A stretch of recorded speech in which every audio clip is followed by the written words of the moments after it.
Magandang araw po sa inyong lahat, lalo na sa ating mga pinuno, kawal at kawani ng Hukbong Katihan ng Pilipinas. Ako po si Father Dion, ang Post-Catholic Chaplain ng Headquarters and Headquarters Support Group, Philippine Army. At ito po ang Salita ng Diyos, ang ating gabay. Ngayon po ay Thursday, June 5, 2025, ng ikapitong linggo ng pagkabuhay.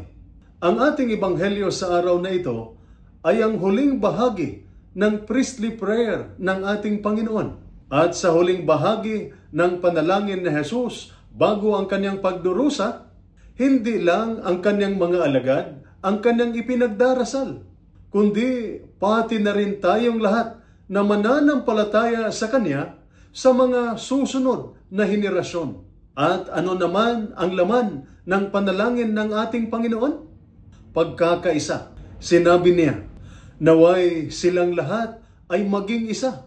Katulad ng ikaw, Ama, ay nasa akin at ako'y nasa inyo. Isang malalim na paalala na ang pagkakaisa ay hindi luho. Ito'y layunin ni Kristo mismo para sa kanyang sambayanan.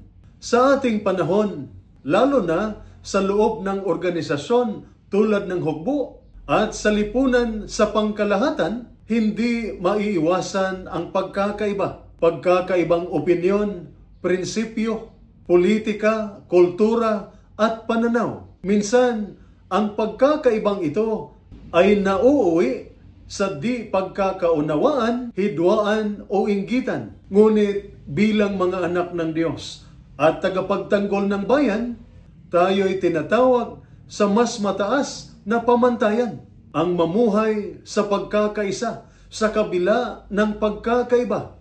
Hindi nangangahulugang kailangan nating mag-isip o kumilos ng pari-pareho.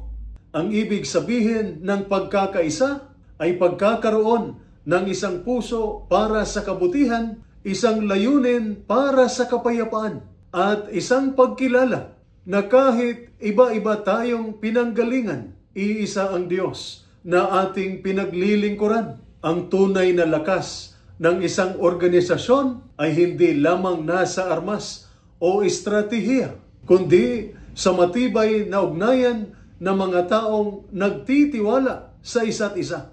Kapag may pagkakaisa, may tiwala. Kapag may tiwala, may tapang. At kapag may tapang, may tagumpay. Ito po ang salita ng Diyos, ang ating gabay. Manalangin tayo. Panginoon, basagin mo ang mga pader ng hindi pagkakaunawaan sa aming paligid, maging sa aming opisina, sa aming unit, at sa aming pamilya. Turuan mo kaming unahin ang pagkakaunawaan kaysa pagmamataas at ang kabutihan kaysa pagiging tama. Gawin mo kaming instrumento ng pagkakaisa sa gitna ng aming pagkakaiba. Amen. At sumainyo at sa inyong pamilya ang pagpapala ng makapangyarihang Diyos, Ama, Anak at Espiritu Santo. Amen.